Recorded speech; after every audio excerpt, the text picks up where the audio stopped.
आज मी तुम्हाला अतिशय चटपटी असा नाश्ता करून दाखवणार आहे आणि हा नाश्ता मुलांना हमखास 100% आवडेल आणि खूप सुंदर आणि टेस्टी होतो। मुलांना तर सुट्ट्या लागलेल्या आहेच, पण मुलांना कसं नवीन नवीन नाश्ते पाहिजे आणि हा झटपट होणारा आहे, इन्स्टंट आहे, याला कोणताही जास्त वेळसुद्धा लागत नाही आणि तितकाच सुंदर हा खायला लागतो। चला रेसिपीला आता आपण सुरुवात करू। इथे मी पोहेसुद्धा घेतलेले आहे आणि रवा, पोहे आणि रवा ह्या दोन मिळून आपल्याला हा नाश्ता बनवायचा आहे। एक वाटी आपल्याला जाड पोहे घ्यायचे आहे। पोहे आपल्याला जाड घेतल्यानंतर काय करायचं आहे, चांगलं स्वच्छ पाण्याने धुवून घ्यायचं आहे। आता त्यामध्ये आपल्याला पाणी टाकायचं आहे आणि छान चोळून घ्यायचं आहे, हलक्या हाताने चोळून घ्यायचं आणि ते वरचं पाणी आपल्याला फेकून द्यायचं आहे।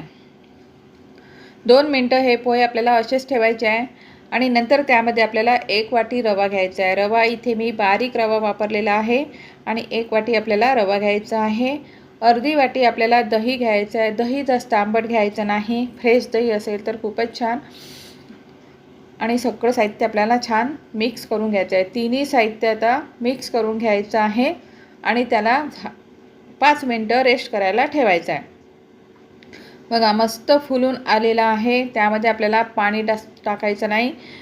याच्यामध्ये मी काही भाज्या टाकणार आहे, जसं मी इथे गाजर टाकलेला आहे, कांदा टाकलेला आहे, तुम्ही इतरही त्यामध्ये टाकू शकता। हिरवी मिरचीची पेस्ट टाकायची 1 चमचाभर। नंतर आपल्याला त्यामध्ये मीठ टाकायचं आहे। मीठ टाकल्यानंतर थोडंसं तीळ टाकायची, 1 चमचाभर तीळ टाकायची आपल्याला आणि सगळं साहित्य आपल्याला छान मिक्स करून घ्यायचं आहे। त्यामध्ये आपल्याला पाणी टाकायचं नाही, इतकंच आपल्याला घट्ट राहू द्यायचं आहे।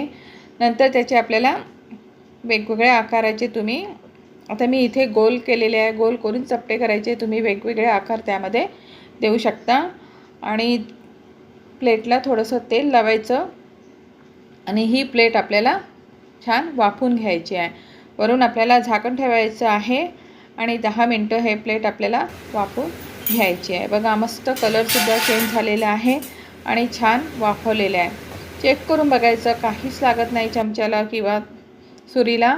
मग नंतर काय करायचं, ती प्लेट आपल्याला काढून घ्यायची आहे। अशाच पद्धतीने मी 2 प्लेट केलेले आहे आणि दुसरी प्लेटसुद्धा मी तशीच वाफवून घेणार आहे। तर त्याच्यासाठी मी तुम्हाला मस्त अशी चटणी करून दाखवणार आहे। हिरवी मिरचीचं स्पॉट आहे, त्यामध्ये मिरच्या बारीक केल्या होत्या मी आणि त्यामध्येच थोडंसं आपल्याला डाळवं टाकायचं आहे आणि कोथिंबीर टाकायचं आहे। तुमच्याकडे पुदिना असेल तर तुम्ही त्यामध्ये पुदिनासुद्धा त्यात टाकू शकता। अर्ध लिंबू आपल्याला पिळायचं आहे, थोडंसं मीठ टाकायचं आणि पाणी टाकायचं। पाणी टाकून झाल्यानंतर आपल्याला मिक्सरचं झाकण लावून छान गरगर असं फिरून घ्यायचं आहे। बघा आपली मस्त हिरवं कंच अशी छान चटणी झालेली आहे। नंतर एका पॅनमध्ये थोडंसं तेल टाकायचं आहे, त्याच्यामध्ये मोहरी टाकायची। मोहरी झाली की लगेच त्यामध्ये जिरंसुद्धा टाकायचं आहे